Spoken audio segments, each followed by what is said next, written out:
Alright guys, rubber gloves are on. I try to use them as much as possible. So I've got everything laid out to stain. So like I've been told, get your product wet a little bit, and a wet sponge works really good to get everything even. So that's what I'm going to do. I'm going to start off with that. And hopefully that brown stain comes out really nice. Now I use a dark brown stain. Very little of my antique gel. It's the only dye I have right now. I gotta save up some money, maybe next paycheck, and buy some. Well, definitely I gotta get black. A little bit of moisture in there. I don't know what it is about the backside. It just doesn't seem to want to take the water as much.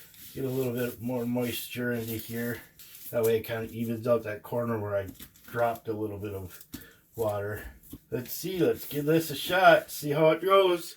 If it gives me a better dye job, you know, I'll go for it. Look at that, it's already starting to dry up. It's kind of hard to tell. It does seem pretty even.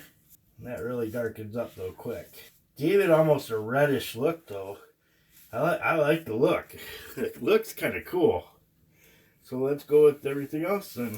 Maybe I should have used a tub like what I have my water in, because it's hard to get my hand into that glass. It sure is pretty though. Ooh, a scar really came out. Wonder what happened there. Never saw that scar until just now. Let's do a flip over so we get the other side. Well, it sure is dyeing different doing it the way that one person told me to do it. I don't know if I like it yet or not, but all I can say is, wow, it's definitely got a different effect. Getting dye everywhere. It sure is easy to pour into there, but wow. Yeah, I think from now on I'm going to have to use a tub like this, pour dye into it, so I can sponge it and then pour it back into there, because there's no way I'd be able to pour it back into the bottle itself. I already know that. I've tried it.